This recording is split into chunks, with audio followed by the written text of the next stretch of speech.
Hello traders, welcome back to hello trades. तो आज की वीडियो में हम देखेंगे कि कल के दिन में बैंक निफ्टी कैसे मूव कर सकता है और उसके क्या इंपॉर्टेंट लेवल हो गया। अभी हमें बैंक निफ्टी के डे चार्ट में तो आपको सिर्फ मुझे प्राइस एक्शन बताना है इनमें कैसे हुआ। यहाँ पे देखो, यहाँ पे इस लो को ब्रेक करा हमने 38,400 के लो को हमने यहाँ पे ब्रेक करा और यहाँ पे एक लो लगाया। कहाँ तक लगाया?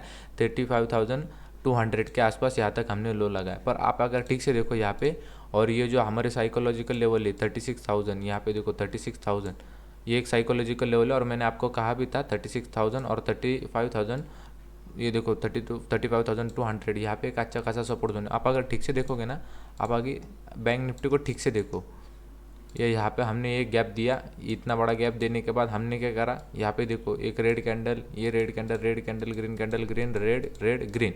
यहाँ पे देखोगे आप, हम एक ऐसा यहाँ पे देखो बॉक्स बना चुके हैं। यहाँ पे देखो हमने किया है, ये जो पिछले दिन से हमने यहाँ पे किया है 1 2 3 4 5 6 7 8, हमने 8 दिन किया है एक कंसोलिडेशन का। वो कंसोलिडेशन का लेवल क्या है?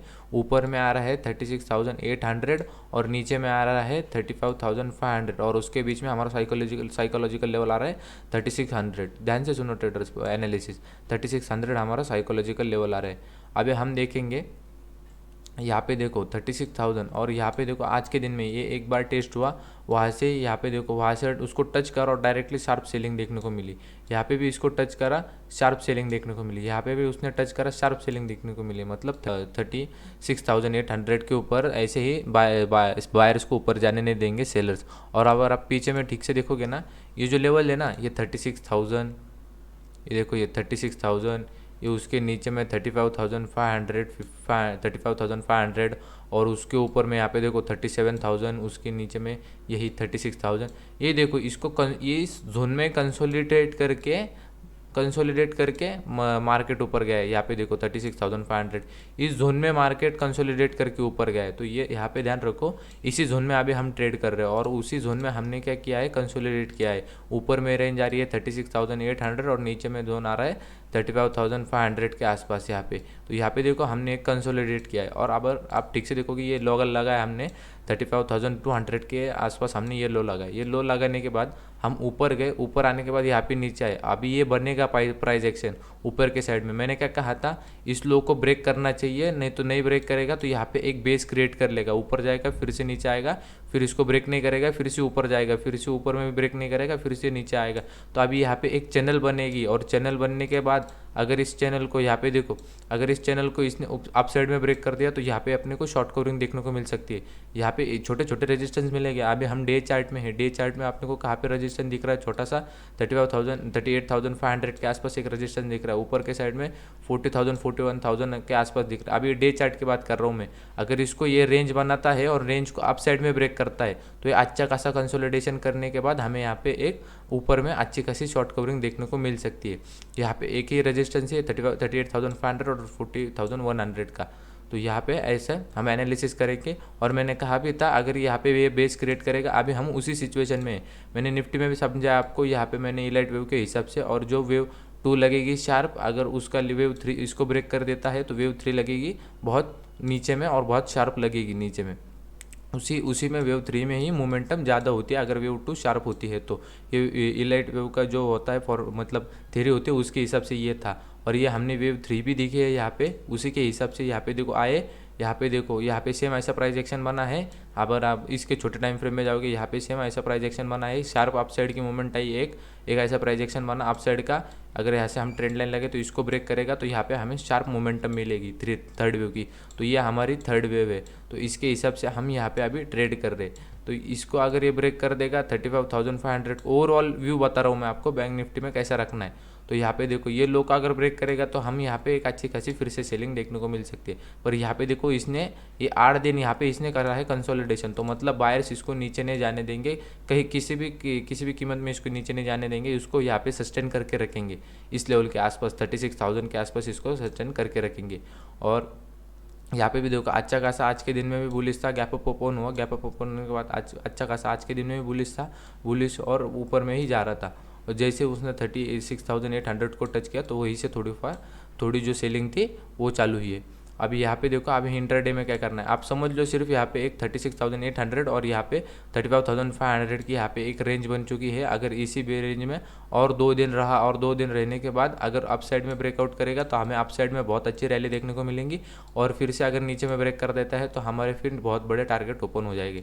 तो ये ध्यान में रखो। अभी तो फिलहाल में बायर्स इसको निकालने नहीं देंगे इस लेवल को, क्योंकि बहुत सारे ये जो बैंक निफ्टी के स्टॉक है उनके भी अच्छे खासे सपोर्ट मिल रहे हैं यहाँ पे इसी लेवल के आसपास। ये जो हमारा 36,000 वाली ये जोन है उसी के आसपास जो बैंक निफ्टी के स्टॉक है, बैंक निफ्टी ऐसे इंडिविजुअली नहीं चलता, स्टॉक के ऊपर चलता है बैंक के, तो उसके स्टॉक का भी वहाँ पे सपोर्ट आ रहा है अच्छा खासा इसी लेवल के आसपास। जब भी बैंक निफ्टी इस आसपास आता है तो वहाँ पे भी अच्छा खासा सपोर्ट आ रहा है स्टॉक का। तो ये ध्यान में रखो, ये ऐसे ही ब्रेक नहीं होगी 36,000 ये वाली लेवल। तो यहाँ पे एक कंसोलिडेशन हो रहा है डे चार्ट में, मुझे सिर्फ यही बताना था।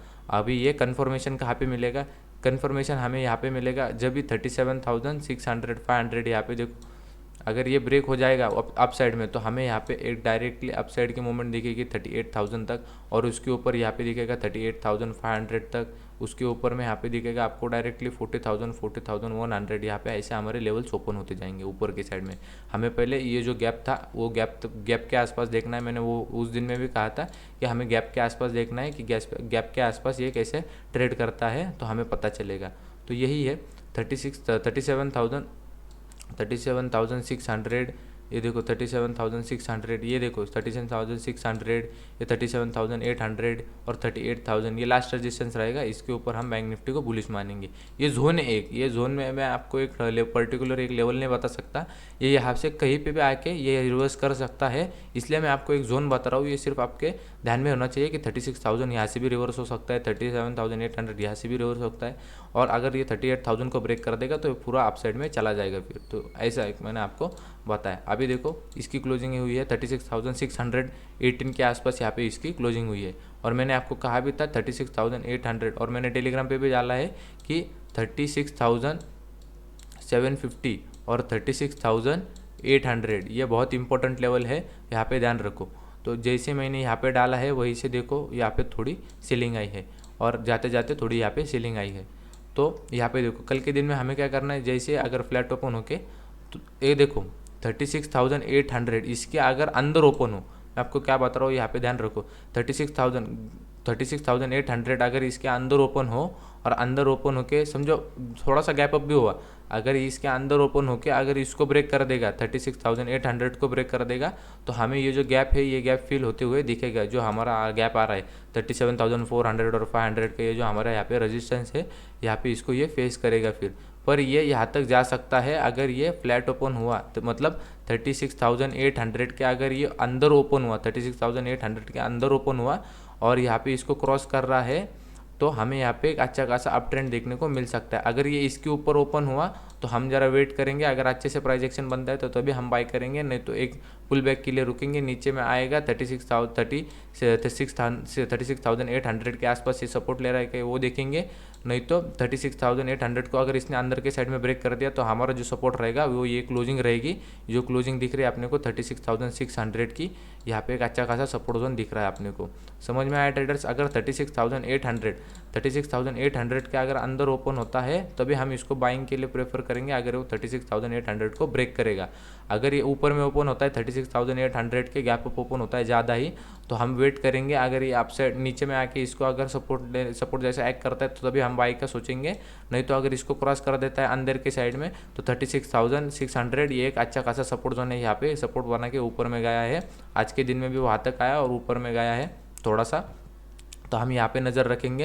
ये क्लोजिंग प्राइस हमारी फिर एक सपोर्ट जैसा एक्ट करेगी तो यहाँ पे हम देखेंगे कि अपसाइड का अगर प्राइस एक्शन बनेगा छोटे टाइम फ्रेम में तो हम यहाँ पे बाय कर सकते हैं। तो ऐसा हम एनालिसिस कर रहे हैं अभी, और अभी आप बैंक निफ्टी को सेल कहाँ पे कर सकते हो तो ये ध्यान में रखो। कल के दिन में ये देखो 36,500 ये देखो जैसे हमारा ब्रेक हो सकता है हम यहाँ पे सेल भी कर सकते हैं। हमारा जो टारगेट होगा फर्स्ट टारगेट होगा 36,300 हमारा फर्स्ट टारगेट होगा, उसके बाद 36,100 यहाँ पे हमारा फर्स्ट टारगेट होगा, और ये जो हमारा 36,100 और 36,000 एक अच्छा खासा सपोर्ट जोन है। आप यहाँ पे ध्यान रखना, यहाँ पे आने के बाद थोड़ा सा कंसोलिडेट करके फिर एक ट्रेंड दिखाता है, ये जैसे यहाँ पे दिखाया, नहीं तो एक सपोर्ट जैसा एक्ट करता है। अगर उसको क्रॉस करता है तो फिर से रिट्रेसमेंट के लिए आता है 36,100 के आसपास, फिर से ऊपर चला जाता है। तो ऐसे ध्यान में रखो, ये एक जोन है 36,100 का और 36,000 का, ये जोन है। आप नीचे सेल किसके नीचे कर सकते हो, 35,500 के नीचे आप इसको सेल कर सकते हो। 36,000 का एक लेवल है, फिर भी मैं 100 पॉइंट का एक आपको एक गैप दे रहा हूँ कि वो अगर इसको कंफर्म करना होगा तो ऊपर जाएगा, नीचे में आएगा, फिर से एक पुल बैक लगेगा, फिर से 35,000 को ब्रेक करेगा, और 36,500 को अगर ब्रेक करेगा तो हमारा जो सपोर्ट लेवल आ रहा है डायरेक्टली 36,300 के आसपास आ रहा है, और उसके बाद 36,100 और 36। तो ये ध्यान में रखो। आपको ऊपर में कंडीशन में क्या बता रहा हूँ वो एक बार मैं फिर से समझा देता हूँ आपको। ये देखो, हमने एक बार यहाँ से सीलिंग दिखी है, यहाँ से सीलिंग दिखी है, यहाँ से सीलिंग दिखी। मैं आपको इतना इसमें क्यों बता रहा हूँ, तो यहाँ पे देखो फर्स्ट टाइम हमने इसको टच किया, गैप डाउन हुए हम 36,800 के आसपास, और गैप डाउन यहाँ पे ओपन हुए 36,800 के आसपास। यहाँ से हमने शार्प फॉल देखा, कहाँ तक गए उस दिन में, हम गए 36,000 तक, 36,000 के नीचे भी गए। यहाँ पे देखो दूसरे दिन में 36,000 के नीचे भी गए। यहाँ पे हम कर रहे हैं अभी कंसोलिडेट, और कंसोलिडेट में यहाँ पे देखो हम यहाँ पे आए हैं 36,618 के आसपास आए हैं। तो मैं क्या कह रहा हूँ, अगर कल के दिन में देखो, आज के दिन में पावरफुल मूव मिला है आपने को आप साइड में एक, और स्टॉक भी अच्छे खासे चल रहे थे, तो यहाँ पे देखो अगर ये 36,800, यहाँ पे देखो ये फॉल देखो, आप ठीक से अगर देखोगे ये फॉल देखो, टच होते ही यहाँ पे सेलिंग, यहाँ पे देखो ये मॉर्निंग में टच हुआ तो वॉलेटिलिटी थी, तो इसकी वजह से ये टच होने के बाद, क्योंकि देखो जैसे मार्केट ओपन हुआ उसके आधे एक घंटे में अगर वो लेवल, वो रेजिस्टेंस, अगर ये देखो, ये बहुत की पॉइंट है आज के दिन में का, आप अगर वीडियो ठीक से देखोगे तो आपको पता चलेगा। अगर एक रेजिस्टेंस होता है, मेजर अगर रेजिस्टेंस होता है, वो अगर मार्केट कौन सा भी एक रेजिस्टेंस होगा और मार्केट उसको अगर उसके ओपन होते आधे एक घंटे में उसको टेस्ट कर ले और वहाँ से सेलिंग दिखाए, तो वहाँ से हमें शार्प फॉल मिलता ही मिलता है। वैसे ही सेम सपोर्ट के साइड में अगर यहाँ पे देखो मार्केट ओपन हुआ है और कई मेजर सपोर्ट के आसपास यहाँ पे आधे एक घंटे में ही चला जाता है मार्केट, अगर आधे एक घंटे में चला जाता है मार्केट ओपन होते है उस सपोर्ट के आसपास, तो वहाँ से हमें शार्प बाइंग मिलती है। तो ये ध्यान में रखो, एक की पॉइंट है ये, कोई आपको बताएगा ही नहीं, ये आता है एक्सपीरियंस से। जिसको एक्सपीरियंस होगा उसी को पता होगा कि अगर एक मेजर रेजिस्टेंस मार्केट में आधे एक घंटे में टेस्ट होता है तभी हमें वहाँ से एक फॉल मिलता है, और अगर मेजर सपोर्ट अगर हमें टेस्ट में होता है आधे एक घंटे में तो हम वही एक पुल बैक लगाते हैं अपसाइड में। तो ये एक एक्सपीरियंस से आता है, ये कोई आपको यूट्यूब पे नहीं बताएगा, कहाँ पे भी नहीं बताएगा, इवन वो कोर्स में भी नहीं बताते। मैं आपको बता रहा हूँ, ये बहुत की पॉइंट है। अगर वो आधे घंटे में वो सपोर्ट रेजिस्टेंस वहाँ पे हिट हो जाता है और उसको रेजिस्टेंस जैसा वो एक्ट करने लगता है और सपोर्ट जैसा एक्ट करने लगता है, सपोर्ट जैसा एक्ट करेगा तो अप साइड में ब्रेक, उसको अप साइड में मूवमेंट देगा, और रेजिस्टेंस जैसा ब्रेक एक्ट करेगा एक मेजर रेजिस्टेंस को, तो वहाँ से वो फॉल कर देगा। तो ये एक्सपीरियंस से आता है, ये आपको कोई बताएगा नहीं। तो ये ध्यान में रखो। यहाँ पे देखो हम, और अब यहाँ पे ठीक, यहाँ पे देखो एक बार टेस्ट होने के बाद डायरेक्टली शार्प फॉल, एक बार यहाँ पे टेस्ट हुआ, फिर से एक प्राइस एक्शन बना के हमने यहाँ पे शार्प फॉल देखा। अभी हम यहाँ पे गए हैं, आप अभी स्पीड देखो इसकी, ये फर्स्ट टाइम हो गया, ये सेकेंड टाइम हो गया, ये थर्ड टाइम हो गया, ये फोर्थ टाइम हो गया। अभी फोर्थ टाइम में आप इसकी स्पीड देखो, मतलब कितने चांसेस बन रहे हैं कि ये कल के दिन में 36,800 को ब्रेक कर देगा। यहाँ पे स्पीड देखो, फर्स्ट टाइम में स्पीड देखो, सेकंड टाइम में स्पीड देखो, थर्ड टाइम में देखो थोड़ी स्पीड स्लो हो चुकी है, मतलब ये थोड़ा सा बायर्स यहाँ पे मतलब कन्फ्यूजन में थे थोड़ा, फिर आप साइड में एक पुल बैक लगाया, पुल बैक लगाने के बाद एक प्राइस एक्शन बनाया और फिर से हमने यहाँ पे फॉल कर दिया थर्ड इसमें। अभी देखो यहाँ पे स्लोली ऊपर गया, स्लोली ऊपर जाने के बाद फिर से यहाँ पे सपोर्ट ले रहा है, कहाँ पे जो उसको सपोर्ट आ रहा था 36,000, वो उसको सपोर्ट आ रहा था, उसके पास इसने फिर से सपोर्ट लिया है। मतलब यहाँ पे बहुत चांसेस है कि कल के दिन में 36,800 ब्रेक हो जाएगा। अगर फ्लैट ओपन होकर अगर इसको ब्रेक कर देगा तो हमें यहाँ पे ऊपर की साइड में 37,400 और 500 भी देखने को मिल सकता है, और 36,300 500 ब्रेक हो जाएगा तो ऊपर में भी हमारे लेवल से 100 पॉइंट के 38,000 तक, जब तक 38,000 ब्रेक नहीं होगा हम वहाँ पे बैंक निफ्टी में पॉजिटिव हो नहीं सकते, क्योंकि ये जो दिख रहे हैं ना आपको, ये एक जोन है, वहाँ किसी भी जोन से वहाँ पे एक सेल ऑफ आ सकता है। तो इसलिए मैंने आपको एक जोन बताया है। ये समझ में आया आपको कल के दिन में क्या करना है। तो हम अभी निफ्टी देखेंगे। निफ्टी में देखो, अब हमने बैंक निफ्टी में देखा, निफ्टी में वैसा कुछ दिख रहा है कि आपने को निफ्टी में नहीं दिख रहा। यहाँ पे हमने ये प्राइस एक्शन की बात की, प्राइस एक्शन के हिसाब से ये नीचे आया है, वो गैप के आसपास गया 50 पॉइंट का। अभी मैं बताऊंगा आपको 50 पॉइंट का फिर से उसमें गैप रह चुका है। 50 पॉइंट का गैप रहने के बाद ये फिर से उसको नीचे लाया गया सेलर्स ने। तो यहाँ पे देखो इसका भी ये लो ब्रेक नहीं हो रहा, अभी ये प्राइस एक्शन बनाएगा। अभी अगर ये 17,500 को ब्रेक करेगा, 17,600 को अगर ब्रेक करेगा, इस जोन को अगर ब्रेक कर देगा, 500 तो नहीं 17,600 अभी ब्रेक होगा, तो अप साइड में हम यहाँ पे देख सकते हैं 18,200, 18,100, 18,000 ये हम देख सकते हैं ऊपर की साइड में। तो ये ध्यान में रखो। अभी अगर ये हाई ब्रेक हो चुका, अगर ये कल ये हाई अगर ब्रेक हो जाएगा 17,500 और 600 का ये जोन है, अगर ये ब्रेक कर देगा तो हम ऊपर की साइड में बहुत बड़े टारगेट के लिए ओपन हो जाएंगे। फिर 18,000 और 18,200 ये जो जोन है यहाँ पे हम सस्टेन करेंगे अगर, तो हम फिर से यहाँ पे अप साइड का एक पुल बैक देख सकते हैं। ये डे चार्ट में देखो ये निफ्टी कोई ये कर रहा है कि कंसोलिडेशन नहीं, पर बैंक निफ्टी कंसोलिडेशन कर रहा है, ऐसा मुझे बताना था आपको। तो यही था डे चार्ट में आपको बताने का था।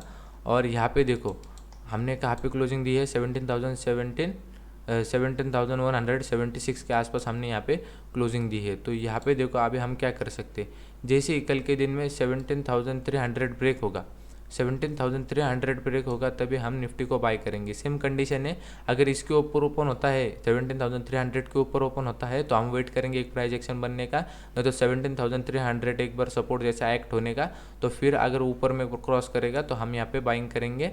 नहीं तो अगर 17,300 को अगर अंदर से क्रॉस करेगा तो हम यहाँ पे बाय कर सकते हैं। आपका फर्स्ट टारगेट होगा 17,400, उसके बाद आपका टारगेट होगा 17,500, उसके ऊपर आपका टारगेट होगा 17,600।